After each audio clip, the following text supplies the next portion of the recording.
اسی طرح میرے دوستو میرے نبی نے جب کبھی بھی امت سے کوئی چیز مانگی ہے تو لینے کے لیے نہیں دینے کے لیے مانگی ہے۔ میرا نبی ام معبد کے گھر میں گئے، وہاں سے فرمایا کچھ کھانے کو ہے؟ سالی کا دور ہے، اس ویرانے کے اندر ایک پڑیا ایک پوڑا ایک پڑیا دو ہی شخص رہتے ہیں جن کی ایک چھوٹا سا ریوڑے بکریوں کا اسی کو چراتے ہیں، اسی کے دودھ پہ گزارا کرتے ہیں۔ چنانچہ نام ابو معبد ہے، وہ بکریاں چرانے گئے ہیں گھر میں بڑیا کے لیے، ام معبد اس کا نام ہے۔ جناب صدیق گئے، بڑیا گھر میں کچھ کھانے پینے کو ہے، کہنے لگی گات سالی ہے، غربت ہے، گھر میں کچھ بھی نہیں ہے۔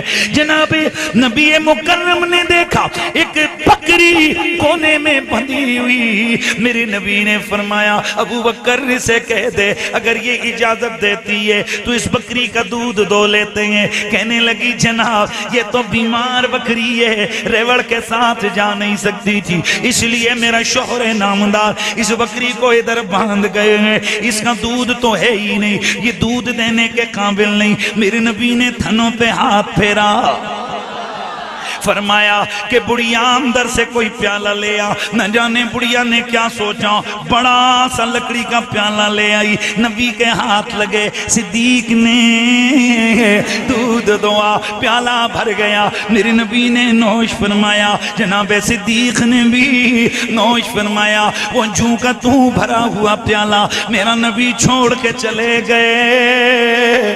شام ہوئی، ابو معبد گھر میں آئے، لیکن گھر کا گھر کا سارے کا سارا آنگن، وہ سارے کا سارا گھر آج بدلا ہے، آج کچھ اور نظر آتا ہے، کہیں کہیں خوشبو مہک رہی ہے۔ مہربانی ادھر کرنی ہے، مہربانی رکھنی ہے۔ ادھر دیکھا ادھر دیکھا، حیران رہ گیا، جو گھر چھوڑ کے گیا تھا وہ گھر موجود نہیں ہے۔ اندر گیا ایک بڑا سا پیالہ دودھ کا بھرا ہوا پایا، کہنے لگا بڑیا یہ پیالہ کدھر سے آیا؟ اس نے اشارہ کیا وہ بکری کا ہے، کہنے لگا قحط سالی ہے، اتنا دودھ تو پورے ریوڑ کا بھی نہیں آ سکتا، پھر یہ بیمار بکری کا دودھ کیسے آ سکتا ہے؟ بڑیا کہنے لگی او میرے سرتاج، جا کے یار مہربانی کرنی ہے، او میرے سرتاج ویسے تو بکری کا دودھ ممکن نہیں، لیکن دو کریم آئے تھے،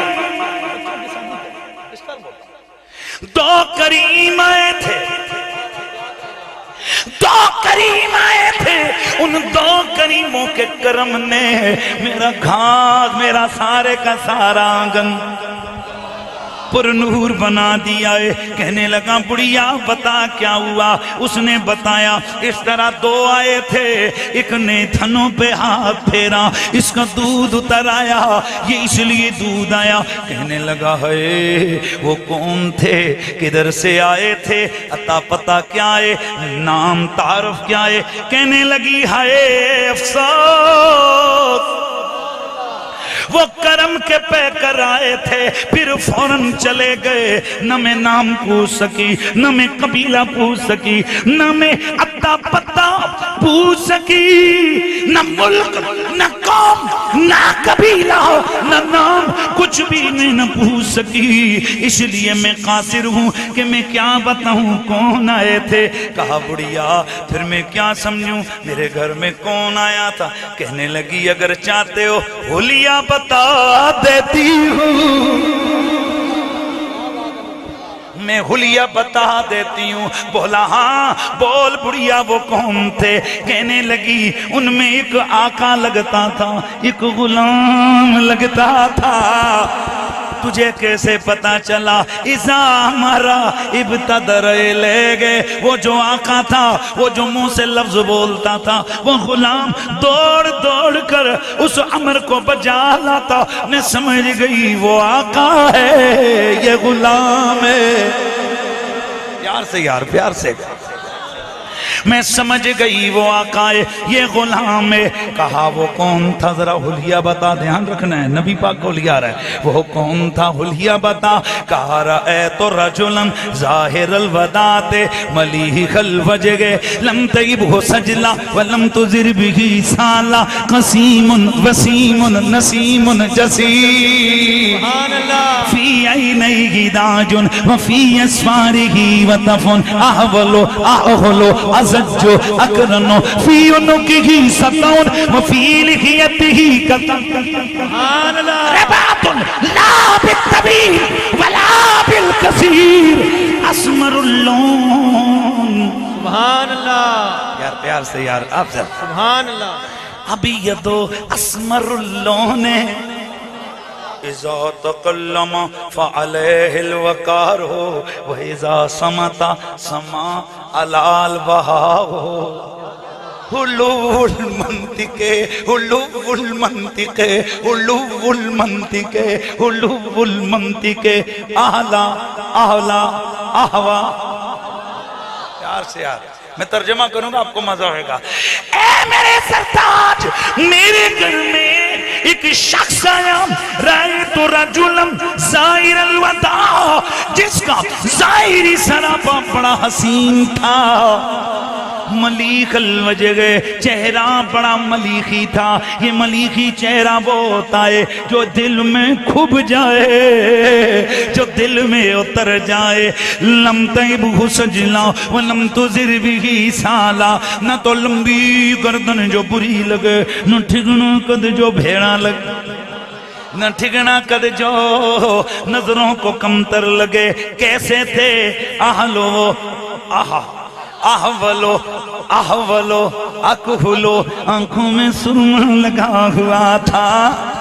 آہا سونی سونی موٹی موٹی آنکھیں، مدبری آنکھیں، پیار سے پیار، سونی سونی پیاری پیاری آنکھیں، مدبری آنکھیں، سرخ ڈورے والی آنکھیں، سرخ ڈورے والی۔ یا تصور کرو میرے نبی کا حسن بیان ہو رہا ہے نا۔ اے سرخ ڈورے والی آنکھیں، قسیم وسیم نسیم جسیم، سونے سونے جسم کی اعضاء برابر برابر، قسیم وسیم خوبصورت چہرہ، نسیم جسم سے کستوری کی اٹھنے والی خوشبو، اے نسیم پیاری خوشبو والے، جسیم سونے اچھے مضبوط جسم والے، فی عینی تاجن آنکھوں میں سرخ ڈورے گے، وفی عنقی ستون ان کی گردن میں بڑی چمک تھی، وفی لحیتہ کثافہ ان کی داڑھی بڑی گھنی تھی۔ پیار سے یار، ان کی داڑھی بڑی گھنی تھی۔ سجو اکرن، ان کی ابرو بڑے بڑے پتلے پتلے ابرو ملے ہوئے آپس میں ابرو، حلو المنطق میٹھی بولی بولنے والا سونا، میٹھی بولی بولنے والا سونا۔ اور اس کی بات تھی، جب بات کرتے تھے تو پروقار لگتے تھے، جب چپ ہوتے تھے اور سونے لگتے تھے۔ اے ان کی بات تھی، ان کا انداز تھا کہ بس میں کیا بتاؤں، سب سے اعلیٰ، سب سے والا، سب سے آئے ہائے ہائے۔ یہ میرے نبی کا کیا ہے؟ حلیہ۔ یہ میرے نبی کا کیا ہے؟